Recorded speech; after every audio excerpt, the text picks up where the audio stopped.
ਘਟਨਾਵਾਂ, ਖਬਰਾਂ ਬਾਰੇ ਤੁਹਾਨੂੰ ਦੇਵਾਂਗੇ ਖਾਸ ਜਾਣਕਾਰੀਆਂ। ਪਰ ਪ੍ਰੋਗਰਾਮ ਦੇ ਵਿੱਚ ਅੱਗੇ ਵਧਣ ਤੋਂ ਪਹਿਲਾਂ ਧੰਨਵਾਦ ਕਰਦੇ ਚੱਲੀਏ ਸਪਾਂਸਰਸ ਦਾ, ਜਿਹੜੇ ਜ਼ਰੀਆ ਬਣਦੇ ਨੇ ਇਹਨਾਂ ਪ੍ਰੋਗਰਾਮਾਂ ਨੂੰ ਤੁਹਾਡੇ ਤੱਕ ਪਹੁੰਚਾਉਣ ਦੇ ਲਈ।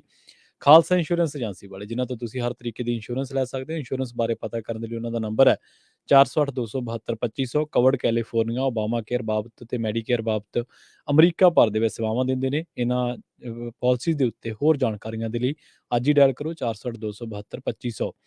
ਟਰਕੀਆਨਾ ਇਮੀਗ੍ਰੇਸ਼ਨ ਲਾ ਫਰਮ ਵਾਲੇ, ਜੇ ਟਰਕੀਆਨਾ ਅਟਾਰਨੀ ਟਰਕੀਆਨਾ ਦੇ ਨਾਲ ਤੁਸੀਂ ਯੂਐਸ ਇਮੀਗ੍ਰੇਸ਼ਨ ਬਾਬਤ ਤੁਹਾਡਾ ਕੋਈ ਸਵਾਲ ਹੈ, ਕੋਈ ਸਲਾਹ ਕਰਨੀ ਹੈ, ਤੇ ਇਹਨਾਂ ਦੇ ਨਾਲ 4159090503 ਤੇ ਗੱਲ ਕੀਤੀ ਜਾ ਸਕਦੀ ਹੈ। ਤੇ ਬਿਸਲਾ ਫੈਮਿਲੀ ਫ੍ਰੈਜ਼ਨੋ ਤੋਂ ਇਹਨਾਂ ਸਾਰੇ ਹੀ ਸਪਾਂਸਰਸ ਦਾ ਬਹੁਤ ਬਹੁਤ ਧੰਨਵਾਦ।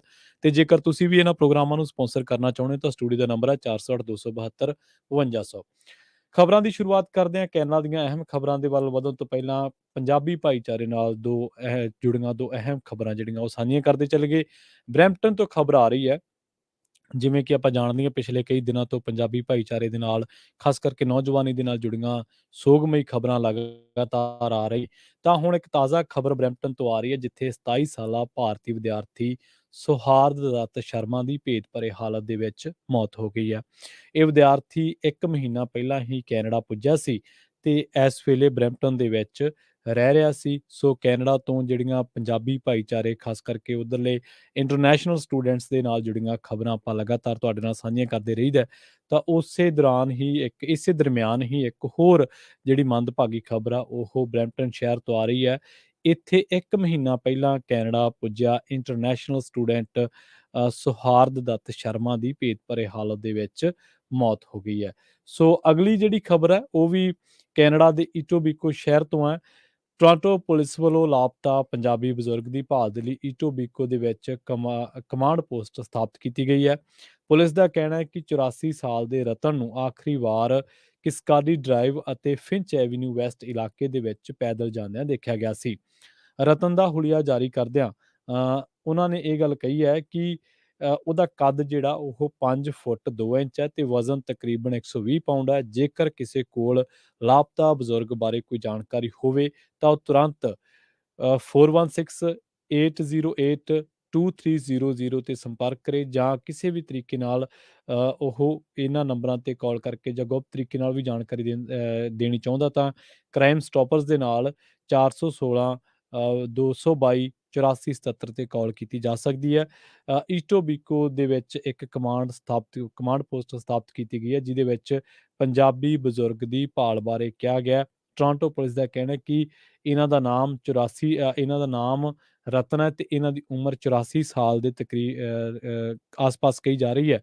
ਤੇ ਇਹਨਾਂ ਦਾ ਜਿਹੜਾ ਵਜ਼ਨ ਆ ਉਹ 120 ਪਾਉਂਡ ਆ ਤੇ ਕੱਦ 5 ਫੁੱਟ 2 ਇੰਚ ਹੈ। ਸੋ ਇਹ ਜਿਹੜੀਆਂ ਦੋ ਅਹਿਮ ਖਬਰਾਂ ਪੰਜਾਬੀ ਭਾਈਚਾਰੇ ਦੇ ਨਾਲ, ਕੈਨੇਡਾ ਦੇ ਵਿੱਚ ਵਸਦੇ ਪੰਜਾਬੀ ਭਾਈਚਾਰੇ ਦੇ ਨਾਲ ਜੁੜੀਆਂ ਸੀਗੀਆਂ। ਅਗਲੀ ਖਬਰ ਵੀ ਟੋਰਾਂਟੋ ਤੋਂ ਹੀ ਹੈ। ਕਿੰਗ ਟਾਊਨਸ਼ਿਪ ਦੇ ਵਿੱਚ ਚੱਲਦੀ ਗੱਡੀ ਦੇ ਵਿੱਚੋਂ ਗੋਲੀਆਂ ਚਲਾ ਕੇ ਇੱਕ ਵਿਅਕਤੀ ਨੂੰ ਬੁਰੀ ਤਰ੍ਹਾਂ ਦੇ ਨਾਲ ਜ਼ਖਮੀ ਕਰਨ ਵਾਲੇ ਨੌਜਵਾਨਾਂ ਦੀ ਜਿਹੜੇ ਕਿ ਗੱਡੀ ਦੇ ਵਿੱਚ ਸਵਾਰ ਸਨ, ਉਹਨਾਂ ਦੀ ਯਾਰਕ ਰੀਜਨਲ ਪੁਲਿਸ ਵੱਲੋਂ ਹੁਣ ਭਾਲ ਕੀਤੀ ਜਾ ਰਹੀ ਹੈ। ਇਹ ਘਟਨਾ ਵਾਪਰੀ ਹੈ ਡਾਊਨਟਾਊਨ ਟੋਰਾਂਟੋ ਤੋਂ ਤਕਰੀਬਨ 50 ਕਿਲੋਮੀਟਰ ਨਾਰਥ ਵੈਸਟ ਵਾਲੇ ਪਾਸੇ, ਜਿਹੜਾ ਕਿੰਗ ਟਾਊਨਸ਼ਿਪ ਆ ਉੱਥੇ ਪੁਲਿਸ ਨੂੰ ਸੱਦਿਆ ਗਿਆ ਸੀਗਾ। ਪੁਲਿਸ ਅਧਿਕਾਰੀਆਂ ਨੂੰ ਇੱਕ 65 ਸਾਲਾ ਵਿਅਕਤੀ ਗੋਲੀਆਂ ਲੱਗਣ ਕਰਕੇ ਬੁਰੀ ਤਰ੍ਹਾਂ ਦੇ ਨਾਲ ਜ਼ਖਮੀ ਹਾਲਤ ਦੇ ਵਿੱਚ ਮਿਲਿਆ ਸੀ। ਉਸ ਨੂੰ ਇਲਾਜ ਦੇ ਲਈ ਫੌਰੀ ਹਸਪਤਾਲ ਲਿਜਾਇਆ ਗਿਆ। ਇੰਸਪੈਕਟਰ ਜਿਮ ਕਿਲਬਾਈ ਨੇ ਆਖਿਆ ਕਿ ਕਿਸੇ ਆਮ ਵਿਅਕਤੀ ਦੇ ਖਿਲਾਫ ਇਸ ਕਾਇਰਾਨਾ ਹਿੰਸਕ ਵਾਰਦਾਤ ਨੂੰ ਅੰਜਾਮ ਦਿੱਤਾ ਗਿਆ ਤੇ ਇਹ ਵਿਅਕਤੀ ਸਵੇਰ ਦਾ ਆਨੰਦ ਮਾਣ ਰਿਹਾ ਸੀ, ਹੋਰ ਕੁਝ ਨਹੀਂ ਕਰ ਰਿਹਾ ਸੀ। ਤੇ ਉਹਨਾਂ ਕਿਹਾ ਕਿ ਇਹ ਘਟਨਾ ਆਖਿਰ ਵਾਪਰੀ ਕਿਵੇਂ, ਇਹਨੂੰ ਜਾਣ ਕੇ ਅਸੀਂ ਵੀ ਹੈਰਾਨ ਹਾਂ। ਦੱਸਦੇ ਚੱਲੀਏ ਕਿ ਇੱਕ ਤੇਜ਼ ਰਫ਼ਤਾਰ ਕਾਰ ਦੇ ਵਿੱਚੋਂ ਜਦੋਂ ਨੌਜਵਾਨ ਜਾ ਰਹੇ ਸਨ ਤਾਂ ਇਸ 65 ਸਾਲਾ ਬਜ਼ੁਰਗ ਦੇ ਨਾਲ ਜਦੋਂ ਉਹ ਕੋਲ ਦੀ ਲੰਘੇ ਤਾਂ ਇਹ ਬਜ਼ੁਰਗ ਆਪਣੇ ਕੁੱਤੇ ਨੂੰ ਉੱਥੇ ਘੁਮਾ ਰਿਹਾ ਸੀਗਾ। ਇਹਨਾਂ ਦੇ ਵਿੱਚ ਆਪਸੀ ਕੀ ਗੱਲਬਾਤ ਹੋਈ ਹੈ, ਇਹਦੇ ਬਾਰੇ ਜ਼ਿਆਦਾ ਜਾਣਕਾਰੀਆਂ ਤਾਂ ਪੁਲਿਸ ਨੇ ਹਾਲੇ ਰਿਲੀਜ਼ ਨਹੀਂ ਕੀਤੀਆਂ। ਪਰ ਇਹਨਾਂ ਕਿਹਾ ਗਿਆ ਕਿ ਇਸ 65 ਸਾਲਾ ਬਜ਼ੁਰਗ ਨੂੰ SUV ਦੇ ਵਿੱਚੋਂ ਸਾਹਮਣੇ ਵਾਲੀ ਪੈਸੰਜਰ ਸੀਟ ਉੱਤੇ ਬੈਠੇ ਵਿਅਕਤੀ ਨੇ 13 ਗੋਲੀਆਂ ਦਾਗੀਆਂ। ਕਈ ਗੋਲੀਆਂ ਚਲਾਈਆਂ ਉਹਨੇ, ਪਰ ਇਸ ਨੂੰ 13 ਗੋਲੀਆਂ ਕਿੰਨੀਆਂ ਲੱਗੀਆਂ ਇਹ ਹਾਲੇ ਕਹਿਣਾ ਜਿਹੜਾ ਉਹ ਔਖਾ ਹੈ। ਪਰ ਇਹ ਜ਼ਰੂਰ ਪਤਾ ਲੱਗਿਆ ਕਿ ਇਹਦੀ ਜਿਹੜੀ ਹਾਲਤ ਹੈ ਇਹ ਕਾਫੀ ਨਾਜ਼ੁਕ ਹੈ ਤੇ ਹਸਪਤਾਲ ਦੇ ਵਿੱਚ ਉਹ ਜੇਰੇ ਇਲਾਜ ਹੈ। ਜਿਹੜੀ ਜਾਂਚਕਰਤਾ ਟੀਮ ਆ ਉਹਨਾਂ ਦਾ ਇਹ ਦਾਅਵਾ ਹੈ ਕਿ ਜਿਹੜੇ ਭੱਜਣ ਵਾਲੇ ਨੌਜਵਾਨ ਨੇ ਉਹਨਾਂ ਦੇ ਵਿੱਚੋਂ ਤੇ ਜ਼ਖਮੀ ਵਿਅਕਤੀ ਦੇ ਵਿੱਚ ਪਹਿਲਾਂ ਆਪਸੀ ਕੋਈ ਸਬੰਧ ਨਹੀਂ ਹੈ। ਹੁਣ ਪੁਲਿਸ ਵੱਲੋਂ ਚਿੱਟੇ ਰੰਗ ਦੀ ਐਸਯੂਵੀ ਦੀ ਭਾਲ ਕੀਤੀ ਜਾ ਰਹੀ ਹੈ। ਸ਼ੂਟਰ ਦਾ ਰੰਗ ਕਣਕ-ਵੀਨਾ ਦੱਸਿਆ ਗਿਆ ਤੇ ਉਸ ਤੋਂ ਬਾਅਦ ਇਹ ਜਿਹੜੇ ਨੌਜਵਾਨ ਆ ਗੱਡੀ ਪੱਛਮ ਵੱਲ ਨੂੰ ਭਜਾ ਕੇ ਲੈ ਗਏ ਤੇ ਇਹ ਐਸਯੂਵੀ ਗੱਡੀ ਹੈ ਜਿਹਦੇ ਵਿੱਚੋਂ ਗੋਲੀਆਂ ਚੱਲੀਆਂ ਤੇ ਇਹਦਾ ਜਿਹੜਾ ਰੰਗ ਆ ਉਹ ਚਿੱਟੇ ਰੰਗ ਦੀ ਗੱਡੀ ਦੱਸਿਆ ਗਿਆ। ਉਧਰ ਦੂਜੇ ਪਾਸੇ ਗੱਲ ਕਰੀਏ ਜਿਹੜੀ ਇਸ ਵੇਲੇ ਓਨਟਾਰੀਓ ਦੇ ਵਿੱਚ ਓਨਟਾਰੀਓ ਦੇ ਪ੍ਰੀਮੀਅਰ ਡੱਗ ਫੋਰਡ ਨੇ ਕੁਛ ਐਲਾਨ ਕਰਨੇ ਆ ਤੇ ਜਾਂ ਨਾਲ ਦੇ ਨਾਲ ਗੱਲ ਕਰਦੇ ਚਲੀਏ ਟੋਰਾਂਟੋ ਦੇ ਮੇਅਰ ਜੌਨ ਟੋਰੀ ਦੀ, ਤਾਂ ਡੱਗ ਫੋਰਡ ਪ੍ਰੀਮੀਅਰ ਜਿਹੜੇ ਡੱਗ ਫੋਰਡ ਨੇ ਉਹਨਾਂ ਨੇ ਇਹ ਗੱਲ ਕਹੀ ਹੈ ਕਿ ਟੋਰੀ ਨੇ ਆਪਣੇ ਸਟਾਫਰ ਦੇ ਨਾਲ ਸਾਬਕਾ ਸਟਾਫਰ ਦੇ ਨਾਲ ਅਫੇਅਰ ਹੋਣ ਦਾ ਖੁਲਾਸਾ ਹੋਣ ਤੋਂ ਬਾਅਦ ਅਸਤੀਫਾ ਦੇਣ ਦੀ ਗੱਲ ਕਹੀ ਹੈ ਤੇ ਉਹਨਾਂ ਨੇ ਇਹ ਵੀ ਕਿਹਾ ਕਿ 31 ਸਾਲਾ ਇਸ ਔਰਤ ਦੇ ਨਾਲ ਉਹਨਾਂ ਦਾ ਸਬੰਧ 2023 ਦੇ ਸ਼ੁਰੂ ਦੇ ਵਿੱਚ ਹੀ ਆਪਸੀ ਸਹਿਮਤੀ ਤੋਂ ਬਾਅਦ ਖਤਮ ਹੋਇਆ। ਉਸ ਸਮੇਂ ਟੋਰੀ ਨੇ ਆਖਿਆ ਸੀਗਾ ਕਿ ਹੁਣ ਉਹ ਆਪਣੇ ਪਰਿਵਾਰਕ ਜਿਹੜੇ ਸਬੰਧ ਨੇ ਉਹਨਾਂ ਦੇ ਵੱਲ ਉਹ ਧਿਆਨ ਦੇਣਾ ਚਾਹੁੰਦੇ ਨੇ, ਪਰਿਵਾਰ ਵੱਲ ਧਿਆਨ ਦੇਣਾ ਚਾਹੁੰਦੇ ਨੇ। ਹੁਣ ਜਿਹੜੇ ਓਨਟਾਰੀਓ ਦੇ ਪ੍ਰੀਮੀਅਰ ਡੱਗ ਫੋਰਡ ਨੇ ਉਹਨਾਂ ਨੇ ਇਹ ਗੱਲ ਕਹੀ ਹੈ ਕਿ ਅ, ਜੌਨ ਟੋਰੀ ਚਾਹੇ ਉਹ ਮੇਅਰ ਬਣਿਆ ਰਹਿਣਾ ਚਾਹੁੰਦੇ ਨੇ, ਚਾਹੇ ਉਹ ਆਪਣਾ ਅਸਤੀਫਾ ਦੇਣ ਦੀ ਗੱਲ ਕਹਿ ਚੁੱਕੇ ਨੇ, ਪਰ ਅਸੀਂ ਇਹ ਚਾਹੁੰਦੇ ਹਾਂ ਕਿ ਉਹ ਹੋਰ ਥੋੜ੍ਹਾ ਟਾਈਮ ਇਹ ਆਪਣੀਆਂ ਸੇਵਾਵਾਂ ਜਾਰੀ ਰੱਖਣ। ਉਧਰ ਦੂਜੇ ਪਾਸੇ ਇਸੇ ਗੱਲ ਨੂੰ ਲੈ ਕੇ ਹੀ ਕੈਨੇਡਾ ਦੇ ਵਿੱਚ ਜਿਹੜੀ ਸਿਆਸਤ ਆ ਉਹ ਵੀ ਤੇਜ਼ ਹੋ ਚੁੱਕੀ ਹੈ। ਡਿਪਟੀ ਪ੍ਰਾਈਮ ਮਿਨਿਸਟਰ ਅਤੇ ਫਾਈਨਾਂਸ ਮਿਨਿਸਟਰ ਕ੍ਰਿਸਟੀਆ ਫਰੀਲੈਂਡ ਨੇ ਵੀ ਇਸ ਮਸਲੇ ਤੇ ਆਪਣੀ ਰਾਏ ਰੱਖੀ ਹੈ, ਆਪਣਾ ਪ੍ਰਤੀਕਰਮ ਦਿੱਤਾ ਹੈ। ਉਹਨਾਂ ਨੇ ਕਿਹਾ ਹੈ ਕਿ ਜੇਕਰ ਹੁਣ ਜੌਨ ਟੋਰੀ ਆਪਣੇ ਅਸਤੀਫੇ ਦਾ ਐਲਾਨ ਕਰ ਹੀ ਚੁੱਕੇ ਨੇ ਤੇ ਫੈਸਲਾ ਕਰ ਹੀ ਚੁੱਕੇ ਨੇ, ਤਾਂ ਉਹਨਾਂ ਨੂੰ ਹੁਣ ਤੁਰੰਤ ਪ੍ਰਭਾਵ ਦੇ ਨਾਲ ਆਪਣਾ ਅਸਤੀਫਾ ਦੇ ਦੇਣਾ ਚਾਹੀਦਾ ਹੈ ਤੇ ਆਪਣੇ ਅਹੁਦੇ ਦੀ ਜਿਹੜੀ ਸੀਟ ਹੈ ਉਹ ਖਾਲੀ ਕਰ ਦੇਣੀ ਚਾਹੀਦੀ ਹੈ। ਉਹਨਾਂ ਨੇ ਕਿਹਾ ਕਿ ਮੈਨੂੰ ਬੜੀ ਹੈਰਾਨੀ ਹੋਈ ਕਿ ਇੱਕ 68 ਸਾਲਾ ਬੰਦੇ ਦਾ ਇੱਕ 31 ਸਾਲਾ ਆਪਣੀ ਇੱਕ ਸਾਬਕਾ ਸਟਾਫਰ ਦੇ ਨਾਲ ਆਪਣੇ ਆਫਿਸ ਦੇ ਵਿੱਚ ਹੀ ਜਿਹੜਾ ਉਹ ਅਫੇਅਰ ਸੀਗਾ ਤੇ ਉਹਨਾਂ ਨੇ ਕਿਹਾ ਕਿ ਦੂਜੇ ਜਿਵੇਂ ਹੋਰ ਟੋਰਾਂਟੋ ਵਾਸਤੇ ਲੋਕ ਨੇ ਉਹਨਾਂ ਦੇ ਨਾਲ-ਨਾਲ ਮੈਂ ਵੀ ਇਸ ਗੱਲ ਨੂੰ ਲੈ ਕੇ ਬੜੀ ਹੈਰਾਨੀ ਦੇ ਵਿੱਚ ਹਾਂ ਤੇ ਹੁਣ ਉਹਨਾਂ ਨੇ ਕਿਹਾ ਕਿ ਉਹ ਇੰਨਾ ਜ਼ਰੂਰ ਹੈ ਕਿ ਉਹਨਾਂ ਨੇ ਆਪਣੀ ਜਿਹੜੀ ਗਲਤੀ ਹੈ, ਉਹ ਮੰਨ ਲਈ ਹੈ ਤੇ ਹੁਣ ਉਹਨਾਂ ਨੂੰ ਗਲਤੀ ਦੇ ਵੱਲ ਸੁਧਾਰਨਾ ਚਾਹੀਦਾ ਤੇ ਉਹਨਾਂ ਨੇ ਕਿਹਾ ਕਿ ਇਹ ਇਸ ਜਿਹੜੀ ਮੇਅਰ ਦੀ ਕੁਰਸੀ ਤੇ ਬੈਠੇ ਸਨ, ਤਾਂ ਉਸ ਅਹੁਦੇ ਨੂੰ ਬਿਲਕੁਲ ਵੀ ਨਹੀਂ ਸ਼ੋਭਦਾ, ਖਾਸ ਕਰਕੇ ਜਦੋਂ ਵੀ ਲੋਕ ਕਿਸੇ ਪਬਲਿਕ ਜ਼ਿੰਮੇਵਾਰੀ ਤੇ ਹੁੰਦੇ ਨੇ ਜਾਂ ਉਹਨਾਂ ਨੂੰ ਆਪਣੇ ਆਲੇ-ਦੁਆਲੇ ਜਾਂ ਆਪਣੇ ਪਰਿਵਾਰ ਦੇ ਵਿੱਚ ਇੱਕ ਸਾਜ਼ਗਾਰ ਮਾਹੌਲ ਬਣਾ ਕੇ ਰੱਖਣਾ ਚਾਹੀਦਾ। ਪਰ ਉਹਨਾਂ ਨੇ ਕਿਹਾ ਕਿ ਜੌਨ ਟੋਰੀ ਇਸ ਮਸਲੇ ਦੇ ਵਿੱਚ ਕਿਤੇ ਨਾ ਕਿਤੇ ਉੱਕ ਗਏ। ਤਾਂ ਪਿਛਲੇ ਹਫ਼ਤੇ ਹੁਣ ਟੋਰੀ ਨੇ ਅਪੋਲੋਜਾਈਜ਼ ਵੀ ਕੀਤਾ ਸੀਗਾ ਕਿ ਮੈਥੋਂ ਇਹ ਗਲਤੀ ਹੋਈ ਹੈ ਤੇ ਪਰ ਹੁਣ ਮੈਂ ਤੁਰੰਤ ਪ੍ਰਭਾਵ ਦੇ ਨਾਲ ਆਪਣਾ ਜਿਹੜਾ ਅਸਤੀਫਾ ਉਹ ਦੇਣਾ ਚਾਹੁੰਦਾ ਤੇ ਇਸ ਅਹੁਦੇ ਤੋਂ ਆਪਣੀਆਂ ਜ਼ਿੰਮੇਵਾਰੀਆਂ ਤੋਂ ਨਿਜਾਤ ਪਾਉਣੀ ਚਾਹੁੰਦਾ। ਤਾਂ ਹੁਣ ਕ੍ਰਿਸਟੀਆ ਫਰੀਲੈਂਡ ਜਿਹੜੇ ਕਿ ਫਾਈਨਾਂਸ ਮਿਨਿਸਟਰ ਨੇ, ਡਿਪਟੀ ਪ੍ਰਾਈਮ ਮਿਨਿਸਟਰ ਵੀ ਨੇ, ਤਾਂ ਉਹਨਾਂ ਨੇ ਕਿਹਾ ਕਿ ਜਦੋਂ ਉਹ ਆਪਣਾ ਐਲਾਨ ਕਰ ਹੀ ਚੁੱਕੇ ਨੇ, ਆਪਣਾ ਫੈਸਲਾ ਕਰ ਹੀ ਚੁੱਕੇ ਨੇ, ਤਾਂ ਹੁਣ ਉਹਨਾਂ ਨੂੰ ਆਉਣ ਵਾਲੇ ਟਾਈਮ ਦੇ ਵਿੱਚ ਜਿਹੜਾ ਇਹ ਅਹੁਦਾ ਉਹ ਛੱਡ ਦੇਣਾ ਚਾਹੀਦਾ ਹੈ। ਅਗਲੀ ਖਬਰ ਦੇ ਵੱਲ ਵਧੀਏ ਤੇ ਗੱਲ ਕਰੀਏ ਪ੍ਰਧਾਨ ਮੰਤਰੀ ਜਸਟਿਨ ਟਰੂਡੋ ਦੀ। ਅੱਜ ਪ੍ਰਧਾਨ ਮੰਤਰੀ ਜਸਟਿਨ ਟਰੂਡੋ ਬਹਾਮਾਸ ਦੇ ਲਈ ਰਵਾਨਾ ਹੋਣਗੇ। ਕੈਰੇਬੀਅਨ ਕਮਿਊਨਿਟੀ ਦੇ ਮੈਂਬਰ ਰੀਜਨਲ ਮੁੱਦਿਆਂ ਜਿਨ੍ਹਾਂ ਦੇ ਵਿੱਚ ਹਾਈਤੀ ਦਾ ਸੰਕਟ ਵੀ ਸ਼ਾਮਲ ਆ, ਉਹਨਾਂ ਦੇ ਬਾਰੇ ਗੱਲਬਾਤ ਕਰਨ ਦੇ ਲਈ ਇਕੱਠੇ ਹੋ ਰਹੇ ਨੇ। ਨਸਾਓ ਵਿਖੇ ਹੋਣ ਜਾ ਰਹੀ 20 ਕੈਰੇਬੀਅਨ ਮੁਲਕਾਂ ਦੀ ਸਿਖਰ ਵਾਰਤਾ ਦੇ ਵਿੱਚ ਟਰੂਡੋ ਵਿਸ਼ੇਸ਼ ਮਹਿਮਾਨ ਵਜੋਂ ਹਿੱਸਾ ਲੈ ਰਹੇ ਨੇ। ਇਸ ਗਰੁੱਪ ਵੱਲੋਂ ਆਪਣੀ 50ਵੀਂ ਵਰ੍ਹੇਗੰਢ ਮਨਾਈ ਜਾ ਰਹੀ ਹੈ। ਉਹਨਾਂ ਦੇ ਆਫਿਸ ਨੇ ਆਖਿਆ ਕਿ ਇਸ ਦੌਰੇ ਦੇ ਦੌਰਾਨ ਆਗੂਆਂ ਨੂੰ ਹਾਈਤੀ ਦੇ ਸਿਆਸੀ, ਸਿਕਿਉਰਿਟੀ ਅਤੇ ਮਨੁੱਖਤਾਵਾਦੀ ਸਹਿਯੋਗ ਬਾਰੇ ਵਿਚਾਰ ਵਟਾਂਦਰਾ ਕਰਨ ਦਾ ਮੌਕਾ ਮਿਲੇਗਾ। ਇਸ ਸਮੇਂ ਹਾਈਤੀ ਦੇ ਵਿੱਚ ਵੱਡਾ ਸੰਕਟ ਆਇਆ ਹੋਇਆ ਹੈ। ਹਿੰਸਕ ਗੈਂਗਸ ਵੱਲੋਂ ਮਨਮਰਜ਼ੀਆਂ ਕੀਤੀਆਂ ਜਾ ਰਹੀਆਂ ਨੇ। ਇੰਟਰਨੈਸ਼ਨਲ ਵਾਚ ਡੌਗਸ ਵੱਲੋਂ ਜਾਰੀ ਕੀਤੀ ਗਈ ਜਾਣਕਾਰੀ ਦੇ ਮੁਤਾਬਕ ਹਾਈਤੀ ਦੇ ਵਿੱਚ ਜਿਨਸੀ ਹਮਲੇ, ਕਿਡਨੈਪਿੰਗ ਆਮ ਹੀ ਹੋ ਗਈਆਂ ਨੇ ਤੇ ਸਿਹਤ ਸੰਬੰਧੀ ਜਿਹੜਾ ਤੰਤਰ ਹੈ ਉਹ ਚਰਮਰਾ ਚੁੱਕਿਆ।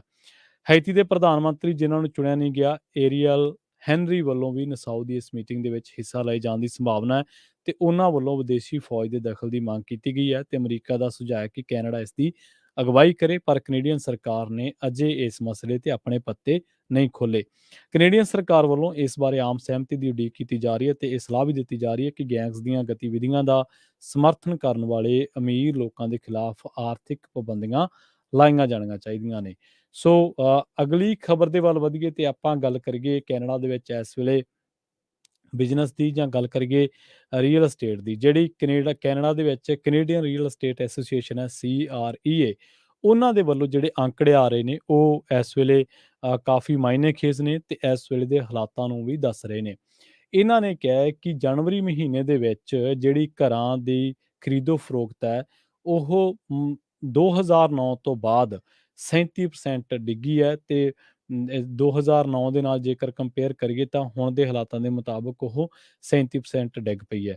ਸੋ ਉਹਨਾਂ ਨੇ ਕਿਹਾ ਕਿ ਜੇਕਰ ਅਸੀਂ ਇਹਨਾਂ ਹਾਲਾਤਾਂ ਤੇ ਗੌਰ ਕਰੀਏ ਤਾਂ ਪਿਛਲੇ ਹਫ਼ਤੇ ਜਿਹੜਾ ਖਾਸ ਕਰਕੇ ਹਿਮੈਲਟਨ, ਬਰਲਿੰਗਟਨ ਦੇ ਇਲਾਕੇ ਨੇ, ਓਨਟਾਰੀਓ ਤੇ ਕਿਊਬਿਕ ਦੇ ਵਿੱਚ ਕੁਝ ਇਲਾਕੇ ਨੇ, ਖਾਸ ਕਰਕੇ ਗ੍ਰੇਟਰ ਵੈਨਕੂਵਰ, ਵਿਕਟੋਰੀਆ ਤੇ ਹੋਰ ਵੈਨਕੂਵਰ ਆਈਲੈਂਡ, ਕੈਲਗਰੀ, ਐਡਮੌਂਟਨ ਅਤੇ ਮੌਂਟਰੀਅਲ, ਇਹਨਾਂ ਦੇ ਵਿੱਚ ਜਿਹੜੇ ਕਈ ਘਰ ਨੇ ਜਾਂ ਘਰਾਂ ਦੀਆਂ ਜਿਹੜੀਆਂ ਡੀਲਸ ਹੋ ਰਹੀਆਂ ਸੀ, ਉਹਨਾਂ ਦੇ ਵਿੱਚ ਖੜੋਤ ਦਰਜ ਕੀਤੀ ਗਈ ਹੈ। ਤੇ ਜਨਵਰੀ ਮਹੀਨੇ ਦੇ ਚੜ੍ਹਦੇ ਜਨਵਰੀ ਮਹੀਨੇ ਦੇ ਜਦੋਂ ਸ਼ੁਰੂਆਤ ਹੋਈ ਨਵੇਂ ਸਾਲ ਦੀ, ਉਸ ਤੋਂ ਬਾਅਦ ਜਿਹੜੀ ਡੀਲਸ ਹੋ ਰਹੀਆਂ ਸੀ ਉਹ ਕਾਫੀ ਸਲੋ ਹੋ ਗਈਆਂ। ਸੀਆਰਈ ਨੇ ਇਹ ਕਿਹਾ ਹੈ ਕਿ ਕਈ ਜਿਹੜੇ ਸਾਡੇ ਘਰ ਨੇ ਜਾਂ ਜਿਹੜੇ ਸਾਡੇ ਨਾਲ ਜੁੜੇ ਲੋਕ ਨੇ, ਉਹ ਦੱਸਦੇ ਨੇ ਕਿ ਛੋਟੀਆਂ-ਮੋਟੀਆਂ ਡੀਲਸ ਹੋ ਰਹੀਆਂ ਨੇ, ਪਰ ਜਿਵੇਂ ਕਿ ਆਪਾਂ ਪੰਜਾਬੀ ਰੇਡੀਓ ਯੂਐਸਏ ਦੇ ਵੱਖ-ਵੱਖ ਪ੍ਰੋਗਰਾਮਾਂ, ਅਪਡੇਟ ਅਮਰੀਕਾ ਤੇ ਅਪਡੇਟ ਕੈਲੀਫੋਰਨੀਆ ਦੇ ਵਿੱਚ ਅਮਰੀਕਾ ਦੇ ਆਰਥਿਕ ਹਾਲਾਤਾਂ ਬਾਰੇ ਤੁਹਾਨੂੰ ਜਾਣਕਾਰੀਆਂ ਦਿੰਦੇ ਰਹੀਦਾ ਹੈ, ਤੇ ਕੈਨੇਡਾ ਦੇ ਹਵਾਲੇ ਦੇ ਨਾਲ ਵੀ ਇਹ ਜਿਹੜੀ ਖਬਰ ਹੈ ਉਹ ਦੱਸੀ ਜਾ ਰਹੀ ਹੈ। ਸੀਆਰਈ ਨੇ ਰਿਪੋਰਟ ਕੀਤਾ ਹੈ ਕਿ ਹੁਣ ਜਿਹੜੇ ਨਵੇਂ ਬਣ ਰਹੇ ਘਰ ਨੇ, ਉਹਨਾਂ ਦੇ ਵਿੱਚ 3.3% ਜਿਹੜਾ ਉਹ ਲਗਾਤਾਰ ਗਿਰਾਵਟ ਦੇਖੀ ਗਈ ਹੈ ਜਨਵਰੀ ਮਹੀਨੇ ਤੋਂ ਬਾਅਦ। ਤੇ 2009 ਤੋਂ ਬਾਅਦ ਇਹ ਪਹਿਲੀ ਵਾਰੀ ਹਾਲਾਤ ਬਣੇ ਨੇ ਕਿ ਜਦੋਂ ਘਰਾਂ ਦੀਆਂ ਡੀਲਸ ਜਾਂ ਘਰਾਂ ਦੇ ਜਿਹੜੇ ਕਾਰੋਬਾਰ ਨੇ, ਜਿਹੜੇ ਵਿਕਰੀ ਸੀ ਉਹਨਾਂ ਦੀ, ਉਹ 37% ਡਾਊਨ ਚਲੀ ਗਈ ਹੈ। ਸੋ ਜਾਂਦੇ-ਜਾਂਦੇ ਗੱਲ ਕਰਦੇ ਹਾਂ, ਟੋਰਾਂਟੋ ਦੇ ਵਿੱਚ ਜਿਹੜਾ ਵੀਕਐਂਡ ਸਪਿਡਨਾ ਸਬਵੇ ਦੇ ਉੱਤੇ ਜਿਹੜਾ ਇੱਕ ਔਰਤ ਦੇ ਨਾਲ ਜੋ ਟੀਨੇਜਰਾਂ ਨੇ ਚਾਕੂ ਦੇ ਨਾਲ ਹਮਲਾ ਕੀਤਾ। ਦੱਸਿਆ ਗਿਆ ਹੈ ਕਿ 12 ਫਰਵਰੀ ਦਿਨ ਐਤਵਾਰ ਨੂੰ ਸ਼ਾਮੀ ਪੁਲਿਸ ਅਧਿਕਾਰੀਆਂ ਨੂੰ ਸਟੇਸ਼ਨ ਉੱਤੇ ਸੱਦਿਆ ਗਿਆ ਸੀ, ਤੇ ਪੁਲਿਸ ਨੇ ਦੱਸਿਆ ਕਿ ਕਿਸੇ ਗੱਲ ਨੂੰ ਲੈ ਕੇ 3 ਨੌਜਵਾਨਾਂ ਦੀ ਇੱਕ ਔਰਤ ਦੇ ਨਾਲ ਬਹਿਸ ਹੋ ਗਈ। ਇਹਨਾਂ ਦੇ ਵਿੱਚੋਂ ਇੱਕ ਨੇ ਇਸ ਔਰਤ ਦੇ ਮੂੰਹ ਤੇ ਉੱਤੇ ਪਹਿਲਾਂ ਉਹਦੀ ਕੁੱਟਮਾਰ ਕੀਤੀ, ਫਿਰ ਉਹਦੇ ਨਾਲ ਧੱਕਾ ਕੀਤਾ ਤੇ ਫਿਰ ਉਹਦੇ ਨਾਲ ਬਦਕਲਾਮੀ ਵੀ ਕੀਤੀ। ਤੇ ਉਸ ਤੋਂ ਬਾਅਦ ਇੱਕ ਹੋਰ ਨੌਜਵਾਨ ਨੇ ਇਸ ਔਰਤ ਦੇ ਮੂੰਹ ਤੇ ਚਾਕੂ ਦੇ ਨਾਲ ਵਾਰ ਕਰ ਦਿੱਤਾ। ਇਸ ਔਰਤ ਨੂੰ ਗੰਭੀਰ ਸੱਟਾਂ ਲੱਗੀਆਂ ਤੇ ਉਸ ਤੋਂ ਬਾਅਦ ਇਸ ਘਟਨਾ ਨੂੰ ਅੰਜਾਮ ਦੇਣ ਤੋਂ ਬਾਅਦ ਉਹ ਫਰਾਰ ਹੋ ਗਏ। ਅਗਲੇ ਦਿਨ ਹੀ ਉਹਨਾਂ ਨੂੰ ਗ੍ਰਿਫਤਾਰ ਕਰ ਲਿਆ ਗਿਆ, ਤੇ ਇਹਨਾਂ ਨੇ ਬਾਅਦ ਦੇ ਵਿੱਚ ਇਹਨਾਂ ਦੇ ਵਿੱਚੋਂ ਇੱਕ ਨੌਜਵਾਨ ਨੇ ਇੱਕ ਪੁਲਿਸ ਅਧਿਕਾਰੀ ਉੱਤੇ ਵੀ ਕੁਹਾੜੀ ਦੇ ਨਾਲ ਹਮਲਾ ਕੀਤਾ ਸੀਗਾ। ਇਸ ਮਾਮਲੇ ਦੇ ਵਿੱਚ ਪੁਲਿਸ ਨੂੰ ਈਟੋਬੀਕੋ ਦੇ ਲਾਂਗ ਬ੍ਰਾਂਚ ਐਵੀਨਿਊ ਤੇ ਲੇਕ ਪ੍ਰੋਮਨੇਡ ਇਲਾਕੇ ਦੇ ਵਿੱਚ ਇੱਕ ਰਿਹਾਇਸ਼ੀ ਇਮਾਰਤ ਦੇ ਵਿੱਚ ਸੱਦਿਆ ਗਿਆ ਸੀ। ਜਦੋਂ ਪੁਲਿਸ ਇੱਥੇ ਪਹੁੰਚੀ ਤਾਂ ਇੱਕ ਨੌਜਵਾਨ ਨੇ ਭੱਜਣ ਦੀ ਕੋਸ਼ਿਸ਼ ਕੀਤੀ ਤੇ ਇੱਕ ਹੋਰ ਨੌਜਵਾਨ ਮੁੰਡੇ ਤੇ ਕੁੜੀ ਨੂੰ ਚੌਕਸ ਕੀਤਾ। ਪੁਲਿਸ ਅਧਿਕਾਰੀਆਂ ਨੇ ਦੱਸਿਆ ਕਿ ਇਹਨਾਂ ਦੇ ਵਿੱਚੋਂ ਇੱਕ ਨੇ ਪੁਲਿਸ ਅਧਿਕਾਰੀ ਨੂੰ ਵੀ ਕੁਹਾੜੀ ਦੇ ਨਾਲ ਧਮਕਾਇਆ ਸੀਗਾ। 16 ਸਾਲ ਤੇ 15 ਸਾਲ ਦੇ 2 ਨੌਜਵਾਨਾਂ ਤੇ ਇੱਕ 15 ਸਾਲਾਂ ਦੀ ਨੌਜਵਾਨ ਮੁਟਿਆਰ ਨੂੰ ਗ੍ਰਿਫਤਾਰ ਕੀਤਾ ਗਿਆ ਤੇ ਉਹਨਾਂ ਉੱਤੇ ਹਮਲਾ ਕਰਨ, ਹਥਿਆਰ ਦੇ ਨਾਲ ਹਮਲਾ ਕਰਨ ਤੇ ਪੁਲਿਸ ਅਧਿਕਾਰੀ ਉੱਤੇ ਹਮਲਾ ਕਰਨ ਦੇ ਨਾਲ-ਨਾਲ ਹਥਿਆਰ ਰੱਖਣ ਸੰਬੰਧੀ ਵੀ ਚਾਰਜਸ ਜਿਹੜੇ ਨੇ ਉਹ ਲਾਏ ਗਏ ਨੇ। ਇਸ ਦੇ ਨਾਲ ਹੀ ਪ੍ਰੋਗਰਾਮ ਅਪਡੇਟ ਕੈਨੇਡਾ ਨੂੰ ਆਪਾਂ ਇੱਥੇ ਹੀ ਸਮਾਪਤ ਕਰਾਂਗੇ। ਪੰਜਾਬੀ ਰੇਡੀਓ ਯੂਐਸਏ ਤੇ ਪ੍ਰੋਗਰਾਮਾਂ ਦਾ ਸਿਲਸਿਲਾ ਲਗਾਤਾਰ ਜਾਰੀ ਹੈ। ਤੁਸੀਂ ਜੁੜੇ ਰਹੋ ਪੰਜਾਬੀ ਰੇਡੀਓ ਯੂਐਸਏ ਦੇ ਨਾਲ, ਤੇ ਆਖਿਰ ਦੇ ਵਿੱਚ ਇੱਕ ਵਾਰ ਫਿਰ ਤੋਂ ਤੁਹਾਨੂੰ ਸਭ ਨੂੰ ਪਿਆਰ, ਸਤਿਕਾਰ ਸਹਿਤ ਸਤਿ ਸ਼੍ਰੀ ਅਕਾਲ।